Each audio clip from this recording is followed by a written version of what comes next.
La historia de la masacre de obreros de 1907 en Iquique es el ejemplo por antonomasia de lo que entendemos por Chile secreto. Este hecho fundamental de nuestra historia ha sido ignorado u ocultado por distintas razones y no apareció en nuestros textos de estudio sino hasta hace muy pocos años. La mayoría de los chilenos nos tuvimos que enterar a través de la memoria oral o de la obra musical de Quilapayún y Luis Advis.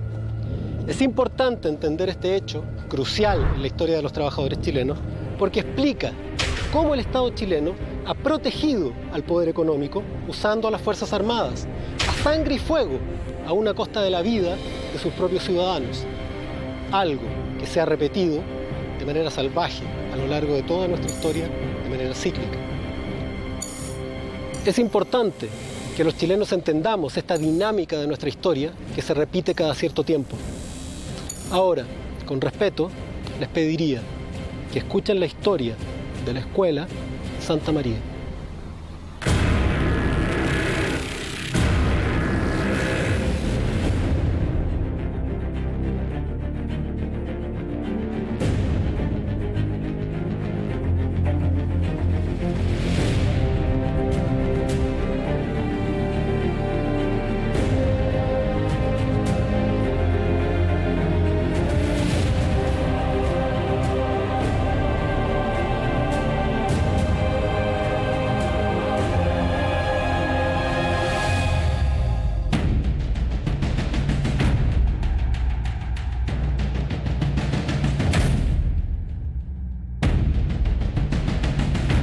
Usted me contaba que en San Lorenzo había comenzado la huelga de 1907, ¿no? Sí, ellos hicieron un petitorio muy breve de 2 puntos. Uno era que pedían que le aumentaran el sueldo. Ajá. Y la otra que los precios de la pulpería bajaran. Ese niño que tenía aproximadamente entre 12 a 14 años, una vez ya que salía, estaba en condiciones de integrarse a las funciones de trabajo. A los 12, 13 años. Claro, a los 12, 13 años. Tenía un solo servicio de baño al fondo. El fondo, el que ustedes ven allá, el edificio que cruza, allá estaba el baño, que era un baño para todo este sector, tenía un baño y ducha. Y nada más. Nada más, no tenía ningún derecho más.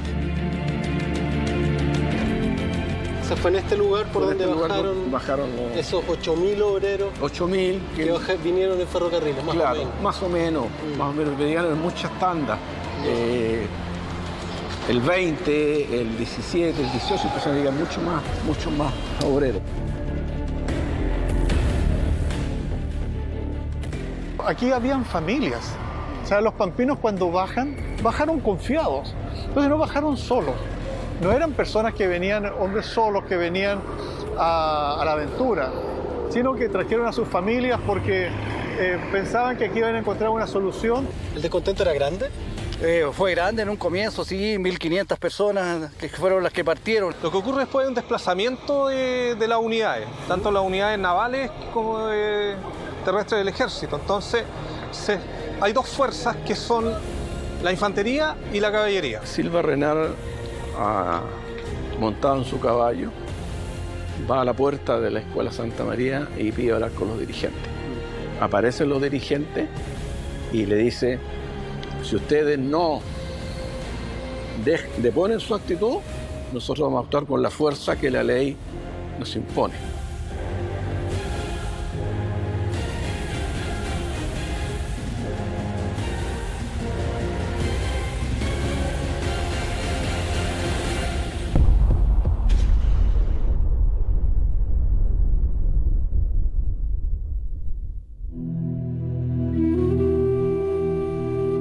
Vamos camino a Humberstone, una de las grandes oficinas salitreras que existió entre fines del siglo XIX y comienzos del siglo XX, en lo que ahora es el norte de nuestro país.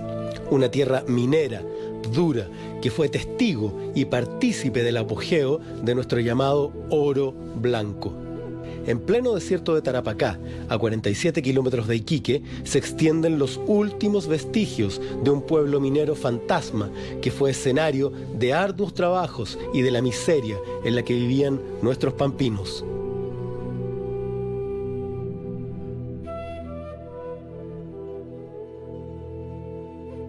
Estamos en plena plaza de Humberston. Correcto. Buenísimo. Caminemos, cuénteme más o menos qué es lo que tenemos alrededor de la plaza. Esta es la parte más principal de la oficina, donde generalmente todos los trabajadores compartían su vivencia diaria, de su distracción. En el centro social. Era el centro social de las reuniones de todos aquí de las personas, de los que trabajaban. Realmente aquí esta oficina, como ustedes tienen conocimiento, esta oficina llegó a tener hasta casi cerca de 4.000 personas. 4.000 personas. Esta es una ciudad en el fondo. En el fondo era una ciudad donde compartían, de los cuales habían una cantidad cerca de los 400 a 500 niños.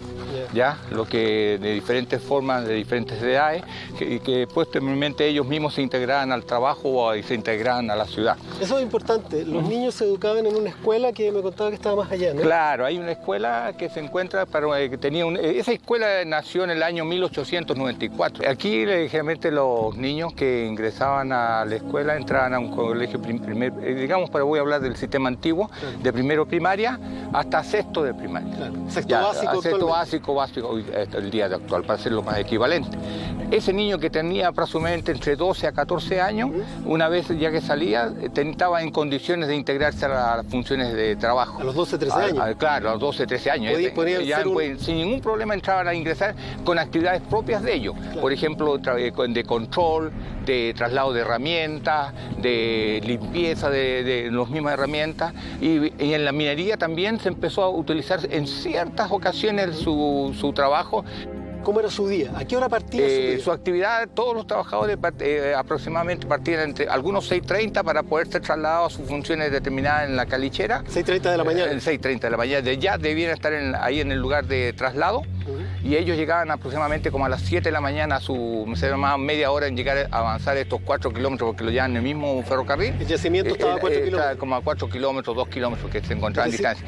Entonces más o menos se habrá levantado a las 5:45 de la mañana. Exactamente. Habrá estado a las 6:30 esperando transporte. Claro. Y a las 7 ya trabajando en el yacimiento a 4 kilómetros. Claro. Y ese personal que trabajaba a esa distancia permanecía en su labor hasta las 5 de la tarde. 5 de la tarde. A las 5 de la tarde era trasladado acá nuevamente y él llegaba a su casa, digamos, 6 o 5:30 o 6 de la tarde llegaba a su trabajo.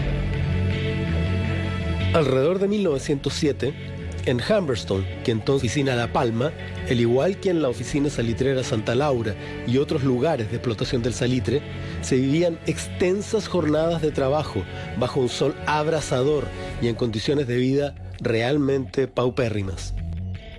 Este es un pasillo...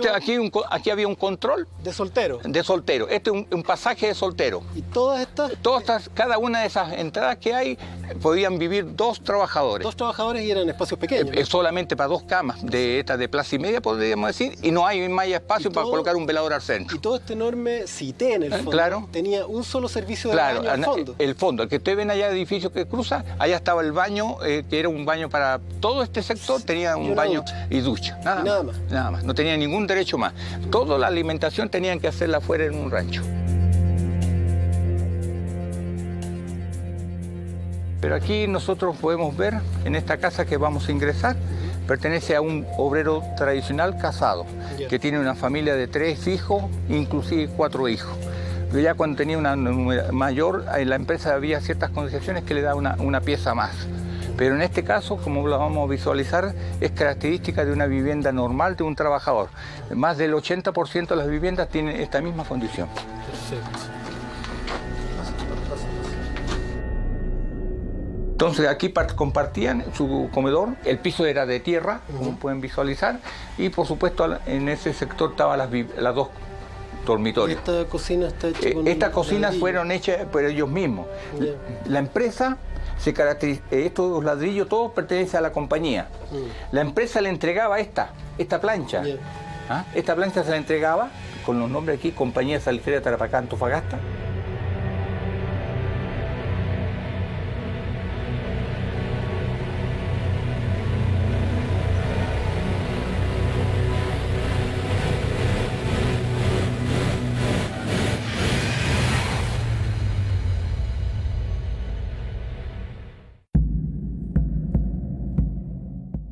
Para conocer cuál fue la génesis de la gran huelga de 1907, que terminó en una de las peores masacres del mundo en tiempos de paz, fuimos al encuentro de 2 expertos iquiqueños, que crecieron bajo los relatos de familiares y testigos de los hechos.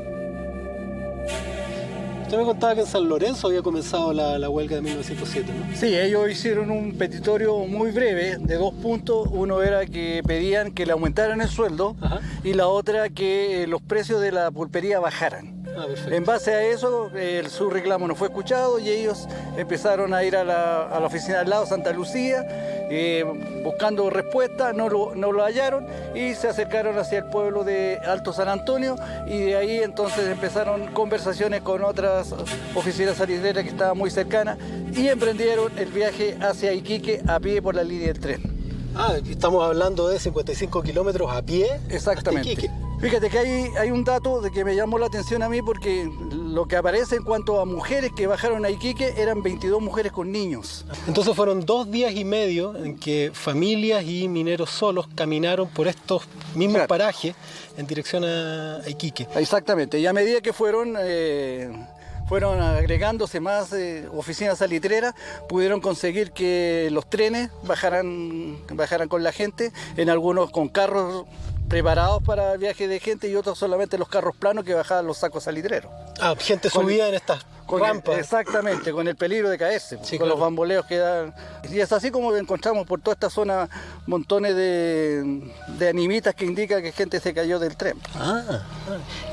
Entonces quiere decir que el gremio de los ferrocarrileros también se sumó o los ayudó. Bueno, los ayudó después porque estuvieron dentro del gran conglomerado que se hizo en Iquique, fueron mucha gente de Iquique. Sí, tengo entendido que también pidieron un lugar para una escuela, ¿no? Ya, bueno, después el petitorio fueron aumentando nocturnas, también fue otro de los petitorios que hubo. Bueno, pero para el tiempo de la huelga de 1907, lo otro que pidieron fue que el peso fuera kilo, y no 850 ni 900 gramos. ¿Ya? Los engañaban en la pulpería. Y que la medida de las telas también fueran bien medidas, porque de lo contrario, si por decir un caso compraban 3 metros, le vendían 2,50 metros. Y si ellos se mandaban a hacer un traje, le faltaba medida. Entonces ellos pedían que fuera de la pulpería hubiese una vara para poder tener las medidas exactas. Cuestiones muy sensatas, ¿no? Muy sensatas, exactamente. Y lo otro que fue un petitorio, que hubiese libertad de comercio en la salitrera. Y ahí fue que ese no se le iban a dar nunca, porque uno de los negocios que tenía la salitera era justamente lo de la pulpería. Justamente eso. Gente que trabajó en esta zona. Y zona. hablar de seguridad médica, seguros médicos. Qué buena pregunta me haciste. Porque la seguridad médica, había médicos que la oficina contrataba, pero no les pagaba. Quien les pagaba era el trabajador que le descontaban el servicio médico. Por lo tanto, había un médico, en algunas salitreras había un médico exclusivo para salitreras. En otras era un médico que iba de visita 2 veces a la semana en un horario X, y estaba recorriendo diferentes lugares. Es una persona que tenía una dolencia, podía esperar 4 días a que apareciera el médico. Exactamente. Imagínenselos caminando durante días por estos paisajes agrestes, secos, a temperaturas atroces, para reunirse en un punto y hacer converger distintos grupos de obreros, de distintas organizaciones, de diferentes oficinas de los alrededores, para tomar la decisión de elevar un pliego de peticiones y bajar a Iquique para exigir sus legítimos derechos laborales.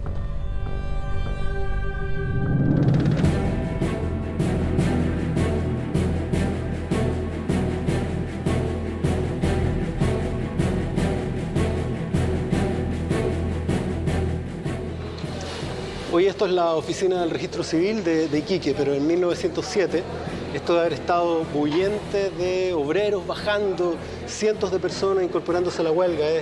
Vamos a conocer el andén, es maravilloso. Entonces, esta era la antigua vía, este era el tope. Aquí uno cuando venía estaba la locomotora aquí y los trenes hacia allá. Y al revés estaba la locomotora allá para salir. Exacto. Y la gente salía por acá y salía por allá. O sea, fue en este lugar por donde bajaron esos 8.000 obreros 8.000 que vinieron en ferrocarriles, más o menos. Más o menos, llegaron en muchas tandas. el 20, el 17, el 18 empezaron a llegar mucho más obreros, digamos. 4 o 5 días estuvieron llegando Claro. obreros a Iquique. Claro, de hecho cuando viene la marcha de San Lorenzo hacia acá, van sumándose todas las oficinas. Yeah. Y algunos, como te digo, llegaban a pie o son carretas. Y esos llegaban, digamos, en el tren. Que tantos obreros que seguramente no tienen recursos hayan llegado en ferrocarriles hasta Iquique significa que el gremio de los ferrocarrileros, de los ferroviarios, los apoyó, ¿no? Lo apoyó no yéndose a la huelga, Ya. porque si se iban a la huelga, Ajá. se iba a perder la conexión. Exacto. Y porque además, como te decía anteriormente, el ferrocarril inglés accedió a las demandas de los salitreros, por lo tanto no había necesidad de parar. Ahora, a medida que esto creciendo, paran los panaderos, paran los cargadores, En solidaridad. en solidaridad, cargan los sastres, paran todo hay una solidaridad proletaria muy potente con los obreros del salitre. Se paraliza Iquique. No te olvides que en Iquique en ese tiempo, en 1907, vivían 40.000 personas en Iquique.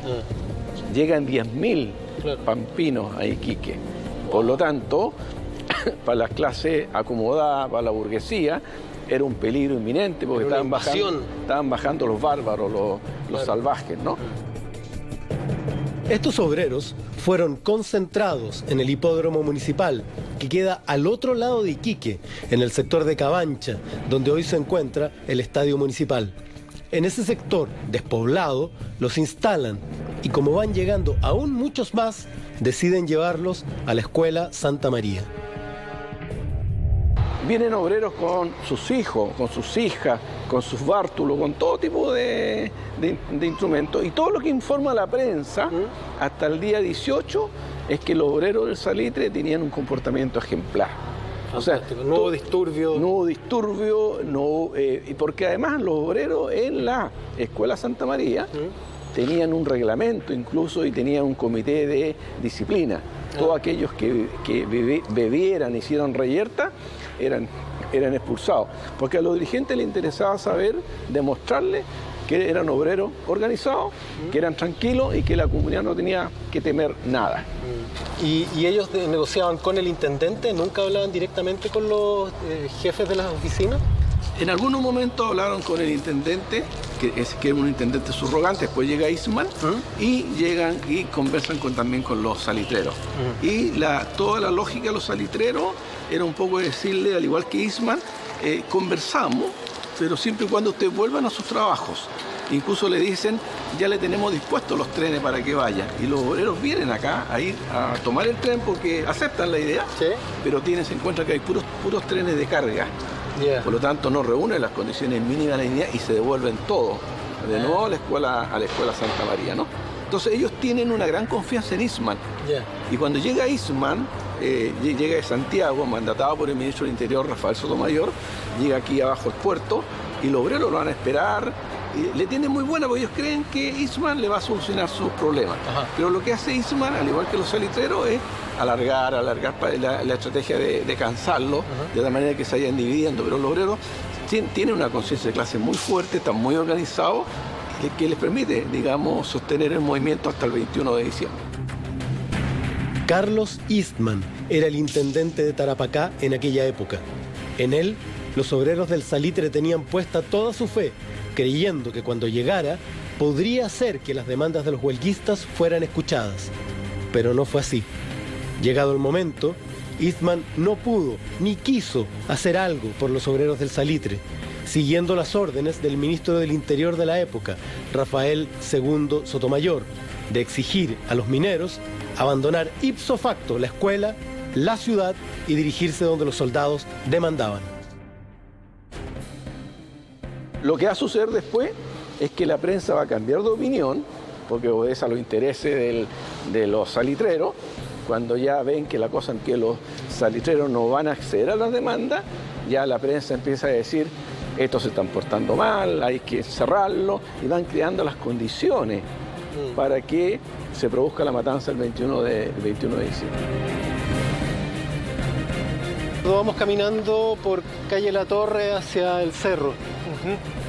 tú me contabas que las tropas que desembarcaron en Iquique fueron arengadas por Silva Renard en la Plaza Prat. Claro. ¿Qué es lo que ocurrió después?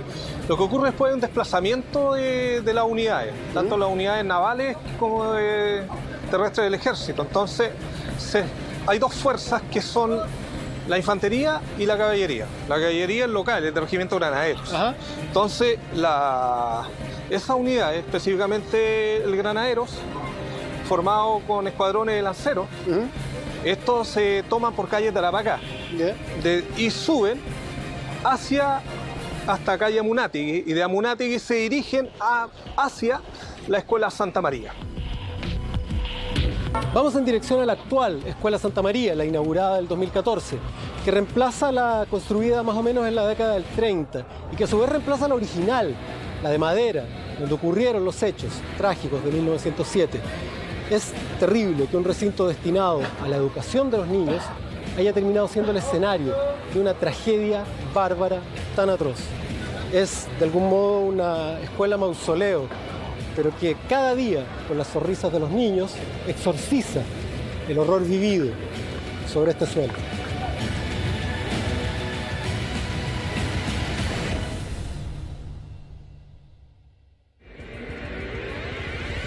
Don Sergio, estamos en lo que era la antigua fachada de la Escuela Santa María, frente a lo que era la Plaza Montt, ¿no? Una explanada donde hoy está el mercado central. Ese día 21 de diciembre, esta escuela estaba llena de huelguistas, unos entre 9.000 a 15.000, dependiendo de la fuente, ¿no? ¿Qué es lo que pasó ese día? La Escuela Santa María, por supuesto, era de madera, al estilo, ya hay fotos que lo comprueban. Al frente, donde está el Mercado Centenario, había una explanada, donde había un pilón al medio, donde se instalaban circos. De hecho, habían dos circos en ese día. Bueno, probablemente toda la mañana pasó en negociaciones, ¿cierto? Y en la tarde fueron combinados a hacer desalojos para llevarlos al hipódromo, con el propósito que posteriormente enviarlos de vuelta a La Pampa. Silva Renard, montado en su caballo, va a la puerta de la Escuela Santa María y pide hablar con los dirigentes. Aparecen los dirigentes y le dice: si ustedes no deponen su actitud, nosotros vamos a actuar con la fuerza que la ley nos impone. Luego de conminar a los mineros a irse de la escuela en dirección al hipódromo, Silva Renard pierde la paciencia y da la orden. Una descarga de fusilería se dirige hacia la directiva, matándolos prácticamente a todos. Luego, los soldados entran a la escuela disparando con las bayonetas caladas. Los lanceros hunden sus armas en las carnes de los obreros. No hay distingo. Hombres, mujeres, niños, los disparos, los revólveres en la cabeza, la metralla que vino después barriéndolo todo. Ametralladoras navales son utilizadas contra mineros desarmados. Los minutos pasan, el humo baja y lo que se ve es al vicario Martín Rucker, que sostenía el cadáver de un niño entre los brazos en su sotana ensangrentada, mientras gritaba y rogaba que se detuvieran. El espectáculo debe haber sido aterrador. Cientos de cadáveres, alaridos y un sinfín de heridos de gravedad. Llantos, personas arrastrándose entre los cuerpos de hombres, mujeres, familias completas masacradas por la fusilería de los militares. El ingreso de la milicia, que a culatazos golpeaba y empujaba a los sobrevivientes hacia afuera, con las mujeres llamando a sus hombres, niños buscando a sus padres, gritos, disparos repentinos a la distancia, ejecuciones, tiros de gracia en el suelo. Silva Renard dándose de la escena en dirección a la intendencia, con calma, tranquilo y satisfecho.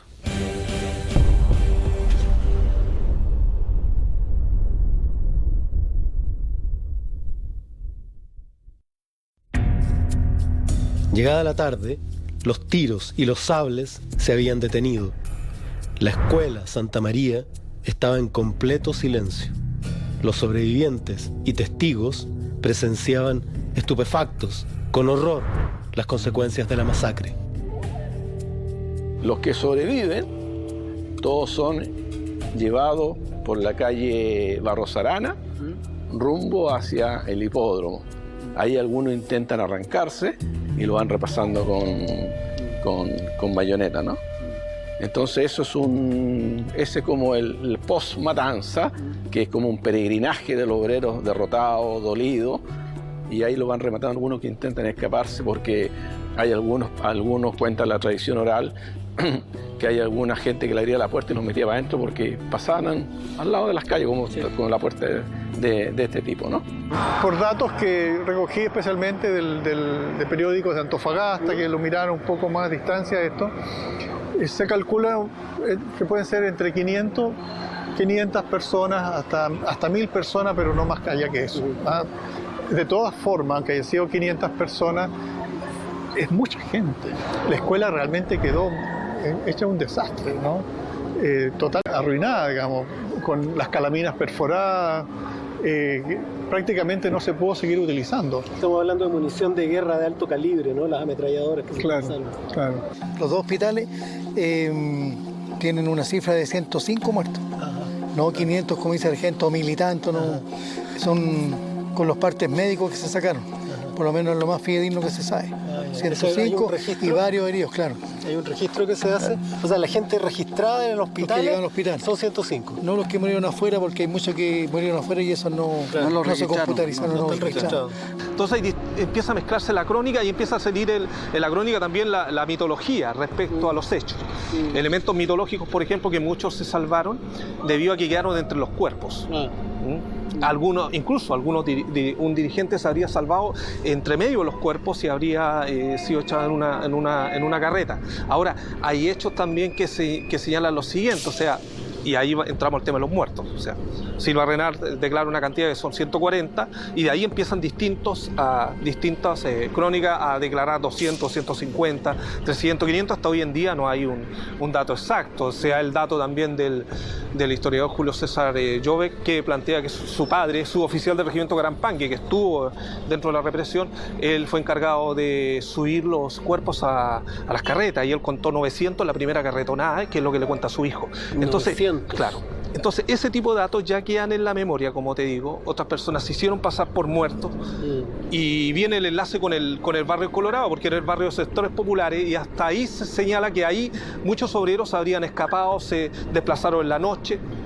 Otros, recordemos además de que hay datos que señalan de que habrían dado, o otros 2 marinos habrían sido fusilados.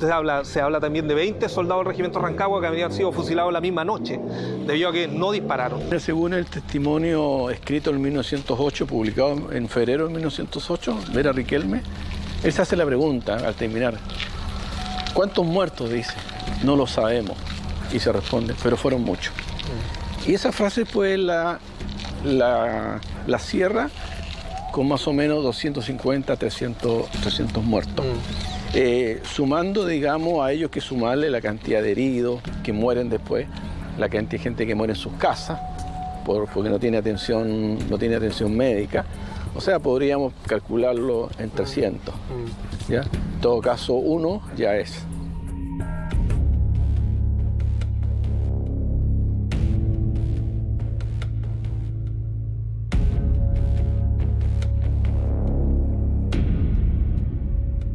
Se ponen carros planos para llevarlos de vuelta a Pampa. Trenes. Algunos escapan a través del mar, en embarcaciones.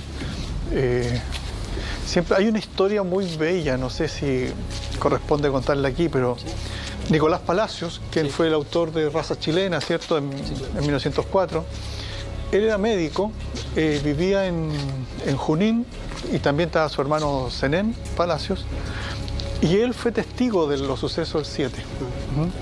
Y él escribió su reporte en el diario El Chileno de Valparaíso, y él dice, las primeras metrallas se apuntaron hacia la azotea, donde mueren todos, y cae la bandera chilena y los cubre. Entonces, quedó la idea de que efectivamente todos habían muerto. Y en realidad fue una mentira blanca, porque en realidad los dirigentes de la huelga no murieron, la mayoría sobrevivió.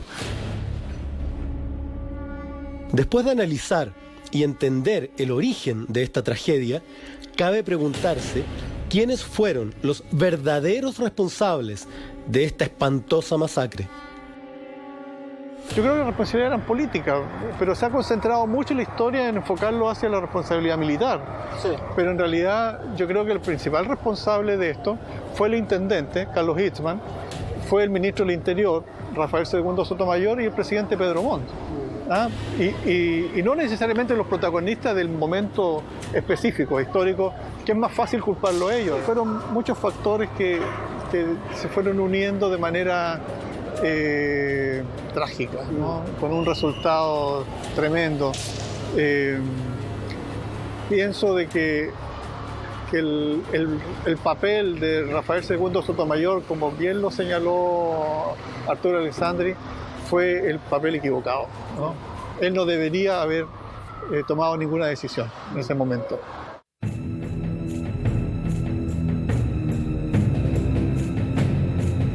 De la escuela original no queda nada. Con la fosa común cubierta por una población y el monumento original destruido por el olvido, solo nos queda este monolito blanco, tosco y mudo, que en la peor cara acumula las placas de homenajes anteriores.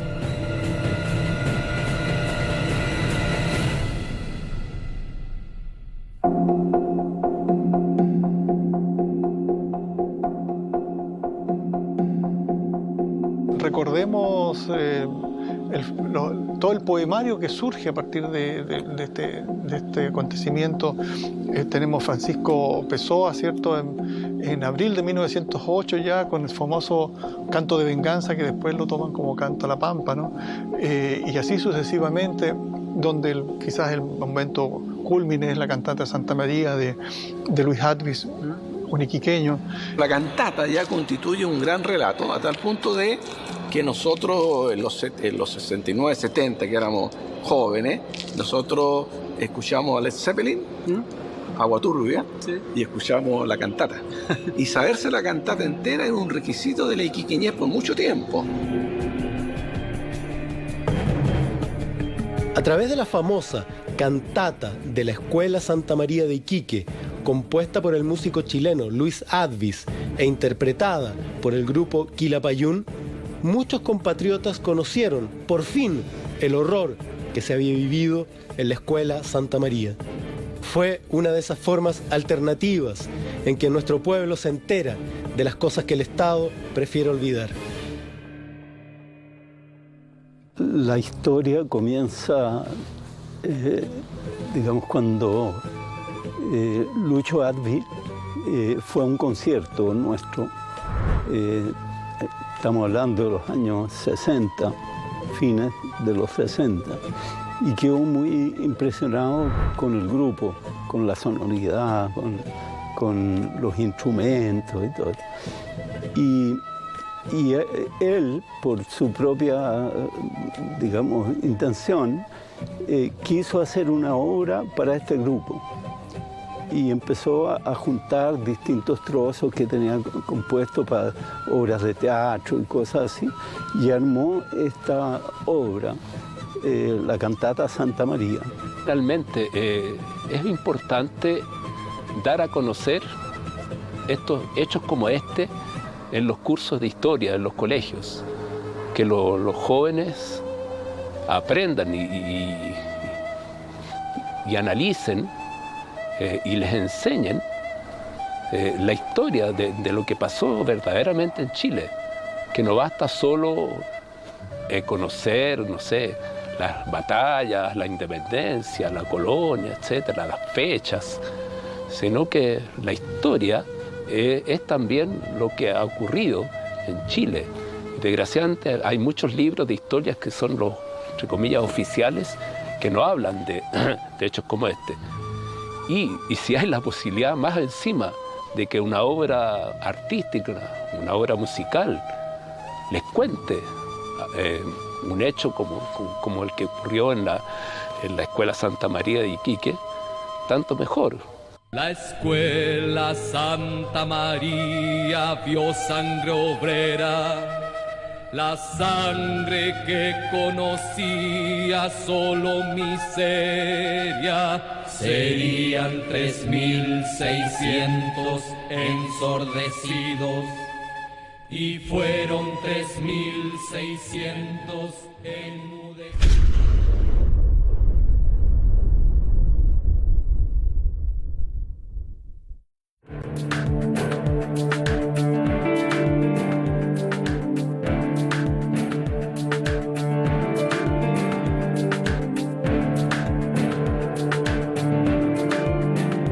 Sergio, ¿este monumento qué representa? Es una suerte de réplica de lo que fue la fosa común en el cementerio número 2. En cierta forma un homenaje a los caídos en el 21 de diciembre de 1907. Quiero referirme al hecho de que el municipio lo construyó, y el municipio de la época estaba liderado por Mirta Dubos, que era una alcaldesa de derecha. Y eso, ¿qué quiero decir con esto? Que en realidad en Iquique, por lo menos desde todos los colores políticos, tienen un consenso respecto a que hay que condenar ese suceso del año 1907, recordar y conmemorar, ¿cierto?, a sus víctimas. Este monumento estaba situado sobre la fosa común. Sí, y era en madera. ¿Y esa fosa común dónde estaba? En el cementerio número 2, que está muy cerca de aquí, a unos 300 metros de la periferia del cementerio número 1. Vamos a conocerlo, podemos, ¿no? Vamos.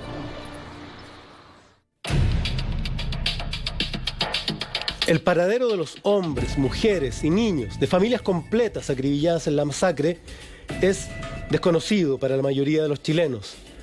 ¿Qué pasó con los restos de los mineros? ¿Qué ocurrió con esos cuerpos? ¿Se les dio digna sepultura? ¿Tuvieron alguna forma de reconocimiento luego de esta tragedia? Y en esta zona vinieron a dejar los cuerpos de las víctimas de la Escuela Santa María. Aquí estuvo en esta zona la fosa común, que es tan conocida, ¿no? Como podemos ver, hay una especie de ladera donde se ubicó el cementerio número 2. Este cementerio probablemente ellos no lo inauguraron, pero era muy reciente, puesto que algunos planos del año 1907 no aparece el cementerio número 2, tampoco el número 3. ¿Se sabía que aquí habían fosas comunes y un cementerio cuando construyen esta población encima? No, lo que sucede es que ya en la década del 30 este cementerio está prácticamente abandonado. ¿Ya? Y continúa abandonado, había mucha carencia de agua, continúa abandonado hasta la década del 60, y ya en los 80, la década de los 80, esto ya era un sitio baldío.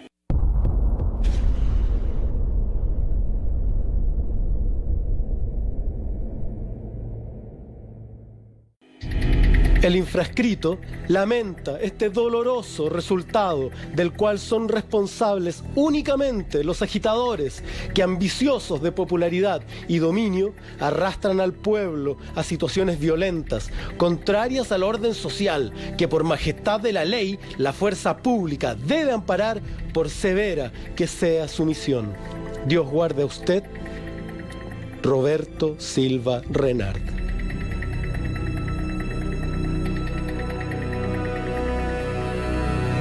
Antonio Ramón aprieta un puño en el bolsillo de su pantalón y levanta la cara.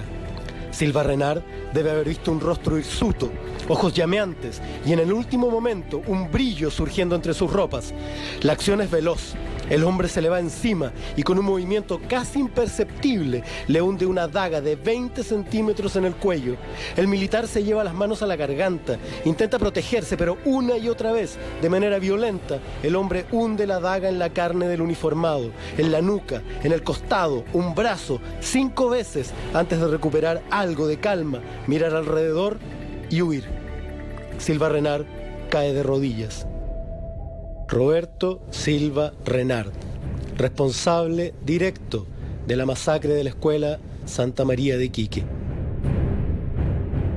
Bueno, Igor, estos son los lugares, la calle por donde transitaba regularmente Roberto Silva Renard.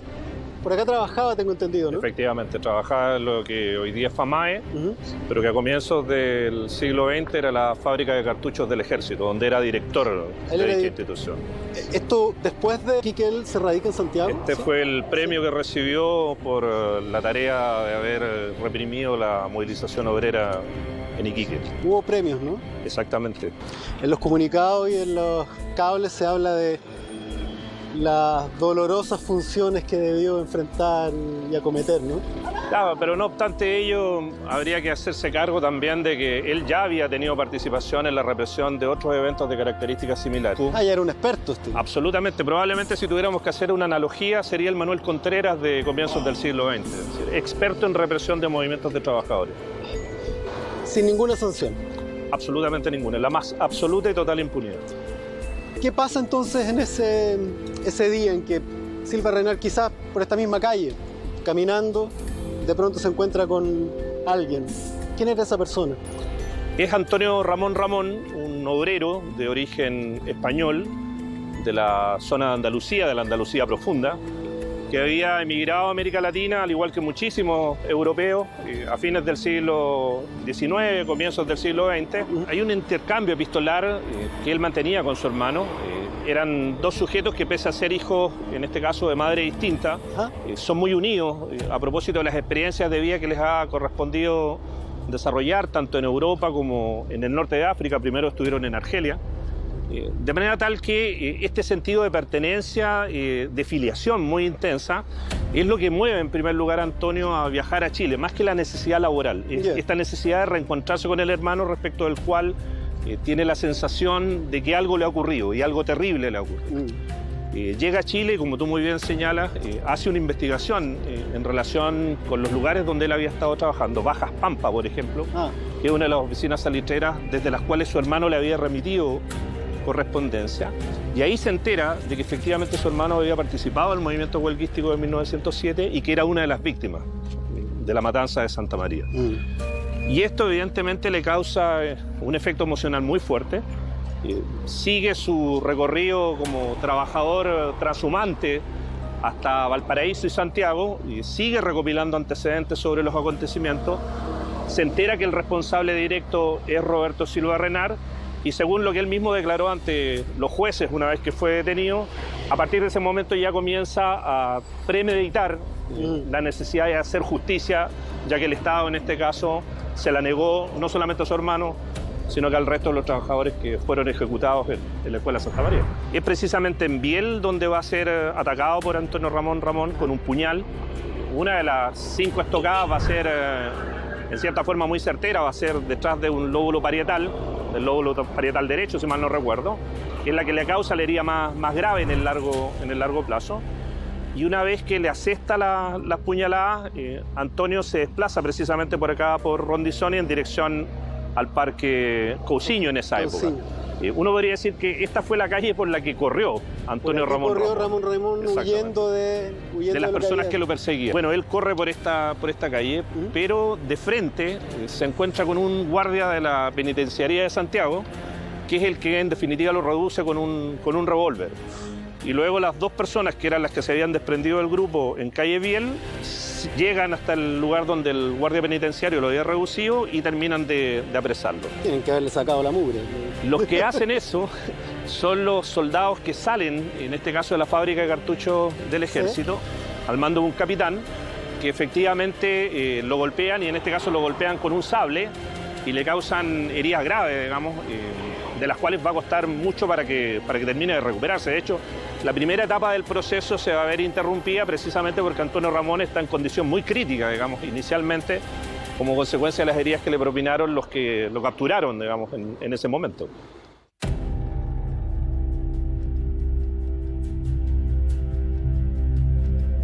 No se me puede ocurrir un lugar más humilde para un homenaje a esta naturaleza, en una esquina, en un lugar perdido, en una esquina de Santiago, sin ningún reconocimiento oficial tampoco, ¿no? ¿Cómo se origina esto? ¿Qué pasa? Bueno, los reconocimientos oficiales se los hicieron a Roberto Silva Renard por las tareas represivas que cumplió, digamos. Un regimiento en Concepción tenía su nombre. Por ejemplo, fue premiado con la dirección de la fábrica de cartuchos del Ejército. Una vez que él muere, se le entrega precisamente un regimiento en Concepción su nombre, y hasta la fecha el Ejército jamás ha hecho un mea culpa respecto a las responsabilidades institucionales que les correspondieron por las funciones que desarrolló Roberto Silva Renard en Iquique. Mientras que por el contrario, Antonio fue absolutamente olvidado, es decir, una vez que cumplió su castigo, impuesto en este caso por el Estado, prácticamente desaparece, se difumina, digamos, de la historia de Chile.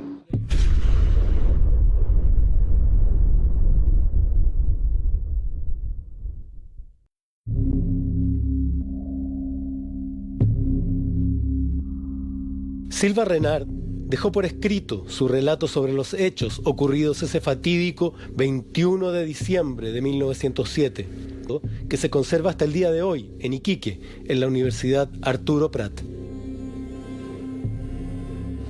Entonces este es el parte que redacta Silva Renard. Específicamente un día después de los hechos dirigió al intendente de la provincia. Y en obviamente señala la advertencia que se le hicieron a los huelguistas de lo que iba a ocurrir. Y no solamente de parte de él, sino que también de los capitanes de navío que estaban ahí involucrados. Dice, todo fue inútil. Durante media hora les hablé en todos los tonos, sin obtener otra cosa que declamaciones sobre las injusticias de que eran víctimas como trabajadores.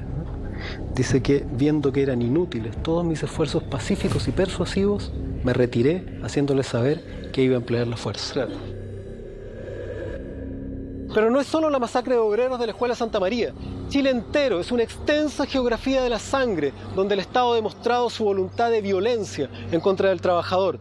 Nada sabemos de la masacre de portuarios en Valparaíso en 1901, de la masacre del mitin de la carne en Santiago en 1905, de la masacre de la Plaza Colón en Antofagasta, de la gran masacre de la oficina salitrera de La Coruña, donde el ejército incluso usó cañones para reprimir a familias completas, de la masacre de Ranquil al interior de la Araucanía, de la masacre del Seguro Obrero, la de Forrahue en Osorno, de la masacre de la FOM en Punta Arenas, lo que ocurrió en todo Chile, en distintas salitreras, en distintos momentos de nuestra historia.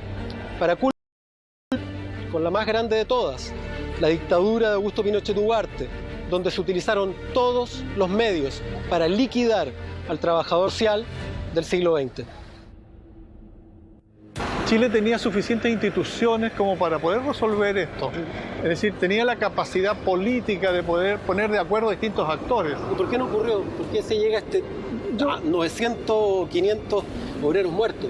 Bueno, yo creo que fundamentalmente tuvo que ver porque no se le dio la importancia. Lamentable, me voy a culpar un poco a los del Centro Sur. Yo creo que todos estos parlamentarios, congresistas, digamos, que representaban el centro, la gran mayoría, ¿cierto?, en el Congreso, no le interesaba el norte.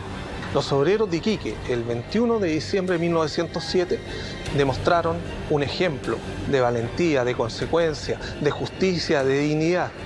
Así como fue un ejemplo la marinería y el capitán Prat el 21 de mayo de 1879, los obreros de las oficinas salitreras, sus familias, sus mujeres, sus hijos, demostraron también que debe ser recordado siempre en la historia de Chile. Bueno, hacerle este homenaje a Antonio Ramón Ramón en este lugar tiene, a mi juicio, dos sentidos. Por una parte, recuperar históricamente un acontecimiento que es de particular relevancia para el movimiento popular en Chile, que dice relación con hacer justicia a la historia de la matanza de la Escuela Santa María de Iquique. Pero por otro lado, a mi juicio, es una metáfora que dice relación con las violaciones a los derechos humanos que se cometieron en Chile durante la dictadura cívico-militar, en el sentido de hacerle presente a los responsables de la comisión de esos delitos de que no necesariamente van a permanecer siempre impunes, sino que por el contrario, siempre la venganza podrá ser una alternativa para vindicar, y en este caso para reivindicar la justicia.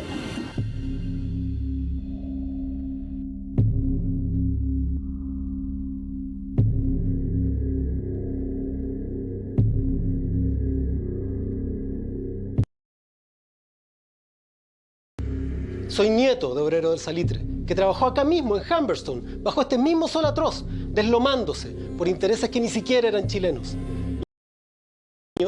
Tuve que caminar cada día por Avenida Pedro Montt, rindiéndole homenaje a un presidente que ordenó la operación que terminó con un cerro de obreros y familiares muertos por manos militares. Pero también hay que decirlo, cada intervención violenta del Estado contra los trabajadores ha sido organizada por civiles y ejecutada por manos militares. Porque detrás de la masacre de obreros de la Escuela Santa María no solo está el general Silva Renard, sino interior Rafael Sotomayor hijo, y aún detrás el presidente de la República, electo democráticamente, Pedro Montt, que junto a su antecesor, Germán Riesco, acumulan más muertos y en menos tiempo que el propio dictador Pinochet. Esa es la verdadera historia secreta de Chile. ¿Y por qué es importante recordar? Porque como dice Luis Advis, la historia que han escuchado de nuevo sucederá. Líneas escritas proféticamente solo 3 años antes del golpe militar. Porque Chile ha olvidado demasiado y eso abre la puerta para que el monstruo entre una y otra vez en nuestra historia. Porque si no sabes quién fuiste y qué te ocurrió, no sabrás quién eres hoy realmente. Y sin eso no puedes tomar decisiones sobre qué quieres o qué no para tu futuro y el de tus nietos. Mi nombre es Jorge Baradit. Secreto. Y nos vemos en otro capítulo.